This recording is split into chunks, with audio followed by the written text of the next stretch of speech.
Kingdom One fam, welcome back to another podcast. My name is Nick. I am your host, and it takes time, attention, and care for your ministry to become courageous, healthy, and effective. Not only that, you need the right tools, the right people, and the right knowledge in place so that you can achieve your ministry goals. In today's podcast, we're talking about WVPP, California Law SB 553, and why that matters to your ministry.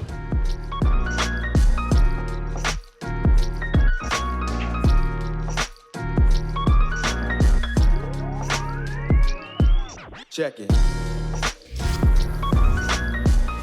Julia, thank you so much for joining us on the Kingdom One podcast. It's always a pleasure to have you.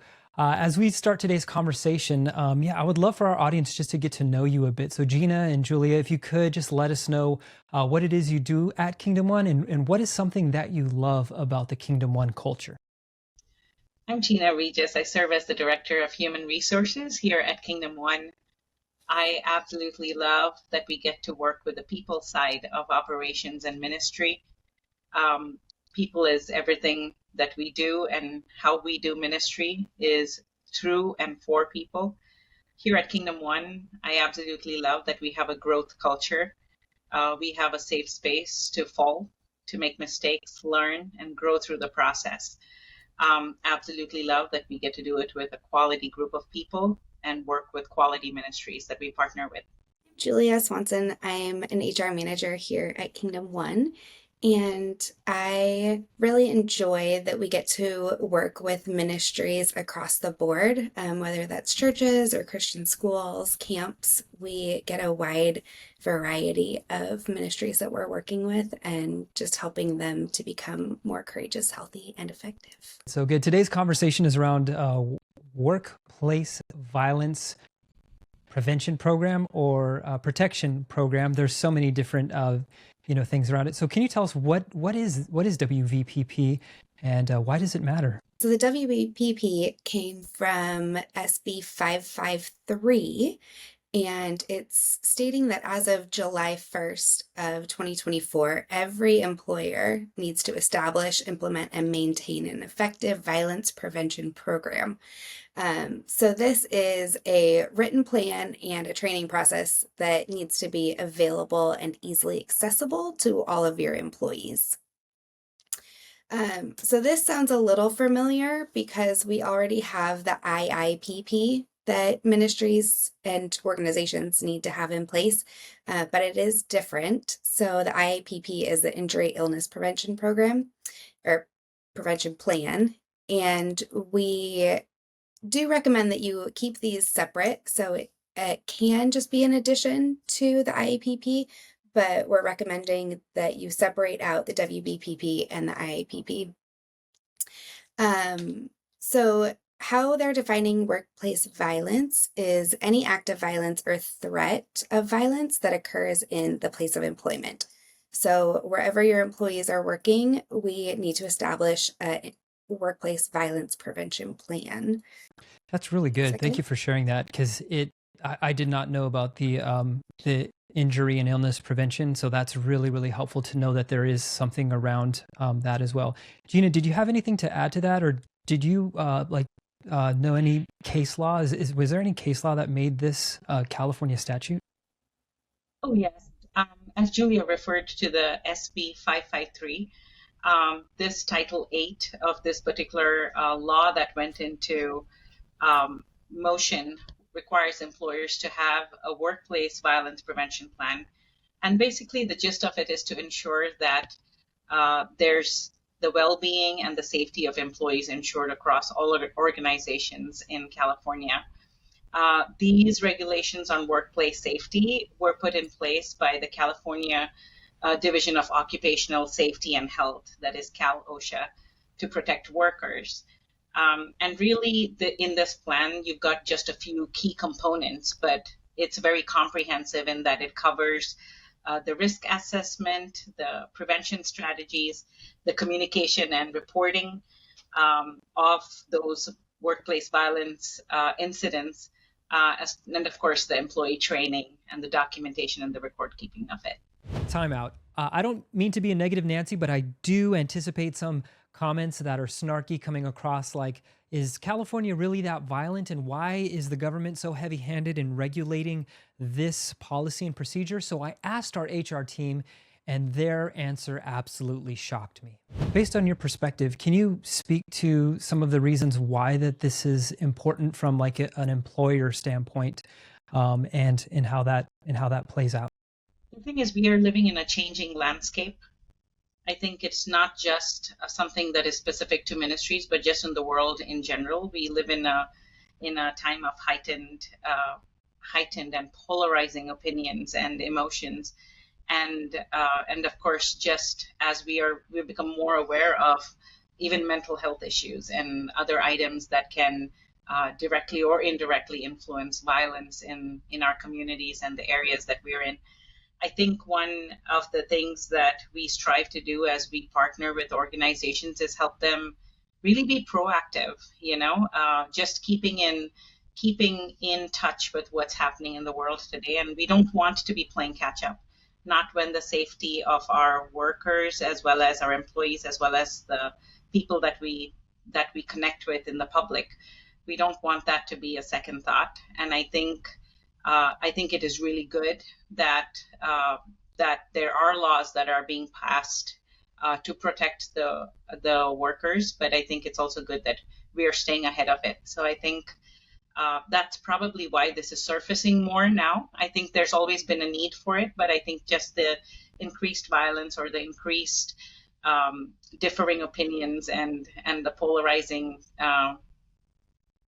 times we live in, so that calls for just increased care. I love that, the ability to care well for our staff and to make sure that we are providing avenues of safety. So absolutely, thank you for sharing that. So I also know that sometimes ministries are slow to implement, and so what's at stake if a ministry isn't planning to follow the WVPP? What can be at stake here? Just in a general sense, I think right off the bat, the first word that comes to my mind is penalties. You've got huge penalties that will be levied on the organizations that don't follow it or that are not in compliance. Fines, and then of course legal liabilities, exposure, risk exposure, just keeping yourself open to lawsuits. When you come to anything to do with not just violence, but just any kind of injury on site.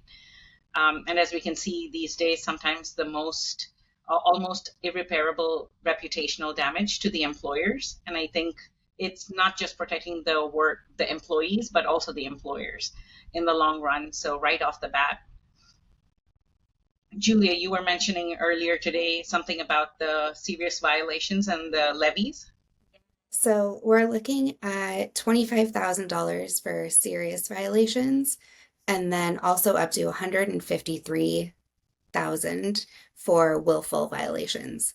So the fines that they're putting on non-compliance are pretty hefty, especially when we're looking at ministry budgets and nonprofit organizations. Also, like Gina mentioned, not having a WVPP in place puts the ministry at much greater risk if there's a lawsuit after an incident and there's an audit to see who has gone through the training, if there is a WVPP in place, and if there's not, it's just opening up that risk for the ministry to be liable for that. And that is the whole reason why Kingdom One has created an above reproach workplace violence protection plan to help you and your ministry be in compliance when it comes to California law SB 553. In the toolkit, you're going to get a companion guide that's going to walk you through the entirety of all the programming docs. Also, you will get the programming docs and reporting documents in both XLS and PDF format. This is great because it is going to give you a jump start on your workplace violence protection plan, making sure that you're in compliance with SB 553, saving you time and dollars in the implementation. You can go to academy.kingdom1.co/WVPP today to purchase your toolkit. Again, that's at academy.kingdom1.co/WVPP. Yeah, those are really hefty fines. I didn't know that they were that steep, and that could break a ministry's budget right there. So I understand how it's imperative that ministries find an economical solution to this. And so, yeah, I want to talk about one final thing when it comes to ministries, and that's specifically around exemptions. I think a lot of times we hear a lot of people saying, "Well, we're a ministry; we're exempt from certain aspects of the law." And this is one of those where I'm going to ask the question because I know our audience is thinking it. Is there a ministry exemption for WVPP? So there's not. The WVPP is put in place for every employer within California. They are all required to comply with this new law. There are a few exemptions for healthcare facilities, but doesn't normally pertain to ministry. And then also there is an exemption for employers with less than 10 employees that do not have any access to the public. So most ministries are going to have access to the public in some way or another. So that leaves ministries not exempt from this. Awesome. That's so clear. Yeah. Thank you for that. I appreciate that. Gina, did you have anything or any thoughts around when ministries are asking about exemptions? Did you want to speak to that at all? Immediate answer is no. There's absolutely no exception for a ministry. I cannot find a situation where a ministry is reaching out to people without interacting with them at all. And so the answer really is no. There's no exceptions. And I think it would be in the best interest for ministries, just like with the other organizations in California, to stay compliant and stay ahead of this. And at the end of the day, if we are really looking for soul care, we're looking for wholesome care and making sure that our constituents and the people that we connect with are safe, not just spiritually, but also physically, mentally and emotionally. So just wanting to make sure that we are not letting go of this or sliding this by any means.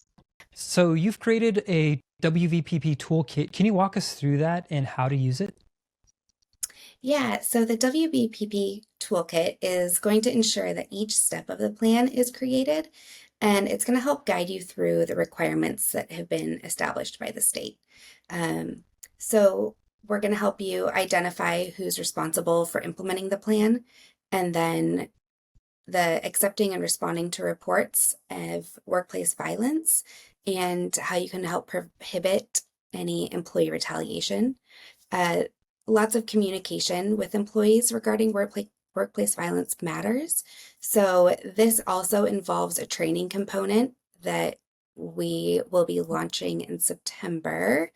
Something else is this is going to establish how we're actually going to respond to actual and potential emergencies when they do happen, and then developing and providing effective training. Again, this will be coming out later. And then identifying, evaluating, and correcting workplace violence hazards that you currently have in your workplace, and performing post-incident response and investigation. So a big component of this is that you need to involve your employees in the creation of the WVPP. And so we encourage you to get your employees' feedback in drafting and implementing this plan. So as you go through the steps of the toolkit, bringing in your employees and having their feedback in that process is going to be really important. Yeah, thank you for sharing that overview. That is fantastic. It feels like it addresses every aspect of what is needed for an administrator or an HR professional to really take advantage of that. Gina, did you have anything that you wanted to add to the WVPP toolkit, or maybe talk about a timeline for expected training to be out from Kingdom One? Yes, we're excited about the training. Right now, as you know, we have the Workplace Violence Prevention Plan Toolkit available. And what this helps is, as Julia outlined the steps, you actually walk through, you take the toolkit, and we've actually modified it for ministries to make it easy for them to be able to think through the strategies, think through the process, even their communication strategies for their employees. And be able to implement that across the organization. But the training that's coming up is really going to help ministries, both the employers as well as the employees. One of the things that I've always seen in cases of emergency is it really exposes the preparedness of the people. When something, emergencies don't come pre-announced, they don't announce themselves before they come in. So the more comfortable and the more familiar both employers and employees are with the plan, the better they are at responding to an emergency like that. So I think that's what the training will aim to provide, and as well as just keeping in touch with changing laws. As you know, our laws keep changing more often than we can keep up with. And so I think our hope is that the toolkit and the training that's coming in September will keep our ministries just better prepared for any emergencies that may come up. Kingdom One fam, thank you for tuning in to another podcast. We are so happy that you were able to listen to our WVPP podcast so that you can get all the relative information that you need. We would love for you to pick up that toolkit. You can purchase it today by going to academy.kingdomone.co/WVPP. Again, to get the toolkit today, go to academy.kingdomone.co/WVPP. I have a special announcement just for you, podcast listeners. We are having our Above Reproach legal update happening in Southern California, November 7th. And to get all the details, you can go to kingdomone.co/legal2025. This legal update is going to prepare you for all the things coming down the pipe when it comes to legal updates in the state of California. If you're a California native, you know what it is and how long it takes to prep. And so giving you 2 months of prep time and also giving you the tools that are necessary from professionals, from lawyers, is going to be so key. And since our team is taking all of those legal updates and translating it to the ministry world, you are going to get the biggest bang for your buck. You can use coupon code ROCKSTAR at checkout when you go to checkout to take $5 off of that ticket price because you are a podcast listener. That is only good until the end of August, so hurry and do that or else you'll have to pay full price. I want you to get that discount, so go today, kingdomone.co/legal2025. Thanks again for all you do in the ministry world. We know that you leading a ministry that is courageous, healthy, and effective takes a lot of work and a lot of practice, and we're here. If anything's keeping you up at night, you can always drop us a line at hello@kingdomone.co. Thanks for tuning in, and until we chat again, let's grow the church together. Check it.